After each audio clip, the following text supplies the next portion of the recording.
Senyebelin apapun orang itu, sebenci apapun kamu sama dia, jangan declare ke publik bahwa dia musuhmu. Bukan apa, jaga-jaga saja. Bila satu saat si dia dijadikan sekutu oleh sainganmu, pernyataanmu itu bisa bikin hidupmu tambah berat. Itu hampir seperti kisah yang pernah terjadi pada PDIP dan Demokrat. Dan Anda semua tahu kan bagaimana hubungan dua petinggi di partai itu. Itu bukan ngadi-ngadi, itu bukan saya bikin karangan. Bahkan baru-baru ini, si sekjen saja sampai bikin ilustrasi bahwa parahnya permusuhan itu adalah seperti hubungan Arab dan Iran. Yang tahu gimana parah hubungan Arab Saudi dan Iran mungkin akan geleng-geleng kepala sambil angkat 2 jempol dengan kejujuran Pak Sekjen ambil contoh itu. Asli, hubungan Arab dan Iran itu amat sangat parah dengan batas tengah darah dan nyawa.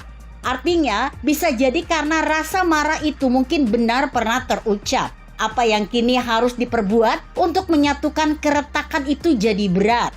Butuh orang tengah yang tepat bagi kedua pihak. Hasto bilang ada Cina di tengah Arab dan Iran. Apa yang mustahil masih bisa terjadi asal ada penengah yang tepat. Lantas siapakah negara Cina yang dimaksud Hasto? Itu berawal dari pertemuan Prabowo dan SBY di Pacitan pada Mei lalu. Dan entah kenapa aroma bahwa Demokrat akan lebih condong untuk masuk pada koalisi milik Gerindra tiba-tiba menjadi masuk akal. Bahwa itu sempat terpecik rasa mustahil karena Demokrat demikian gencar ingin koalisinya dengan PKS dan Nasdem jadi wujud pasti.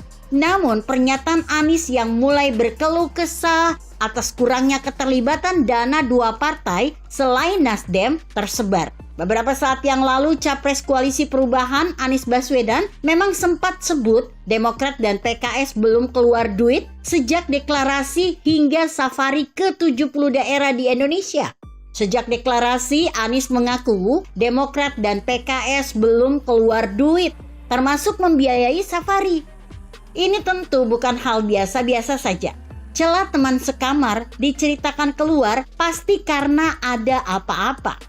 Bila pernyataan Anies itu adalah petunjuk, bukankah lalu peristiwa Prabowo bertemu SBY, lalu isu Demokrat akan gabung pada KIR menjadi punya nilai relevan, punya alasan masuk akal? Tapi masuk akal lah bila AHY juga minta jatah wapres seperti syarat saat mereka bergabung dengan Nasdem. Ya enggak lah. Itu seperti tawar-menawar Irfan Jauhari, Persis Solo saat direkrut oleh Persija misalnya, dan akan bisa bersyarat ini itu. Tapi nggak mungkin hal yang sama dia minta saat direkrut oleh Real Madrid. Posisi di Persija pasti nggak sama dengan bila dia di Real Madrid dong. Gabung dengan Nasdem yang dukung Anies jadi presiden sudah pasti beda kelas saat gabung dengan Gerindra. Ini hukum paling sederhana yang harus jadi tolok ukur. Ikut gabung Nasdem namun AHY jadi wapres, meski jauh dari menang tapi efek ekor jas bagi partainya ada. Itu alasan sangat masuk akal. Ikut Gerindra, potensi menang itu ada. Dan maka meski partainya nggak serta-merta untung, dia terangkut jadi menteri. Jelas sudah di depan mata. Dengan demikian keuntungan politik yang ditawarkan oleh kubu Gerindra terlihat jauh lebih menjanjikan dibanding koalisi perubahan yang digagas Demokrat bersama Partai Nasdem dan Partai Keadilan Sejahtera.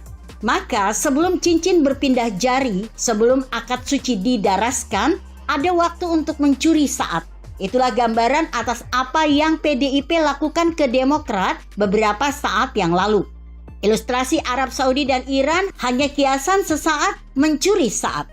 Bukankah belum lama ini PDIP melalui Hasto juga pernah membuat pernyataan tidak mau koalisi dengan Demokrat? Sekjen PDIP Hasto Kristianto memang pernah menegaskan bahwa partainya sulit untuk menjalin kerjasama atau koalisi dengan Partai Demokrat dan PKS dalam menghadapi pemilu dan Pilpres 2024. Pernyataan itu memang pernah dia nyatakan pada Juni 2022 lalu. Tapi siapakah gerangan tahu kapan cinta perlu bersemi dan kapan cemburu menderu ragu? Ribut keduanya di masa lalu pada diksi rasa malu itu tidak harus berlalu dalam lidah keluh. Ya, Sekretaris Jenderal PDIP Hasto Kristianto mengaku bahwa partainya membuka peluang bekerja sama dengan Partai Demokrat di Pilpres 2024. Menurut Hasto, kerjasama parpol menjelang pemilu penting dilakukan.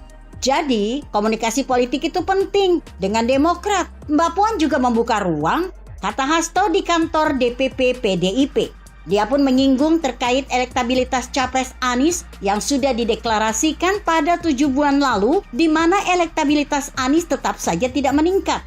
Beda dengan Ganjar. Kira-kira begitu narasi penawaran itu berbunyi. Hasto lantas memberi contoh bahwa Iran dan Arab Saudi juga bisa bersatu karena campur tangan Tiongkok. Ini mengapa kita tidak bersatu atas kesadaran kita terhadap kepentingan bangsa dan negara dan kejayaan bangsa di masa yang akan datang. Jelas dia.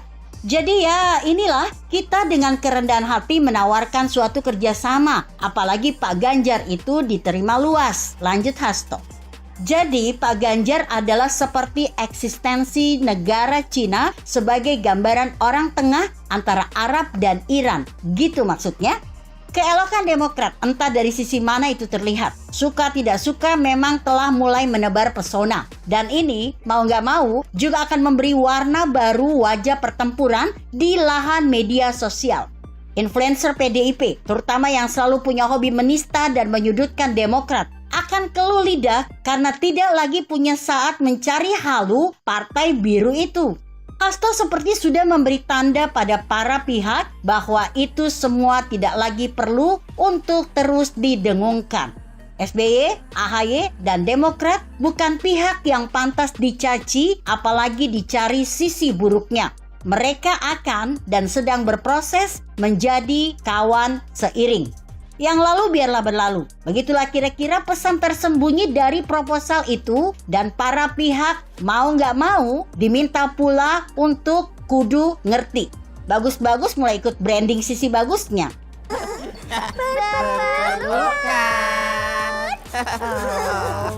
Suara lucu, Tinky Winky, Dipsy, Lala, dan Po terdengar tidak asing. Nggak seru dong kalau nggak ribut?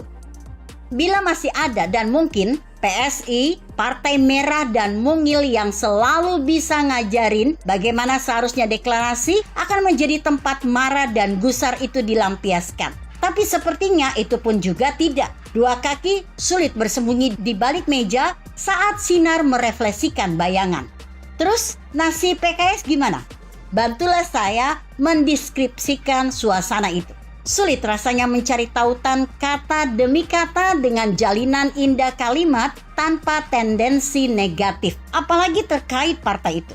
Begitu kira-kira. Artikel ini ditulis Karto Bugel yang disadur dari redaksi Indonesia.com dengan judul Demokrat mencuri di sela sempit PDIP dan Gerindra. Bagaimana menurut Anda? Jika Anda berpendapat lain, tuliskan komentar Anda di bawah ini. Saya Emma, Karisma 90.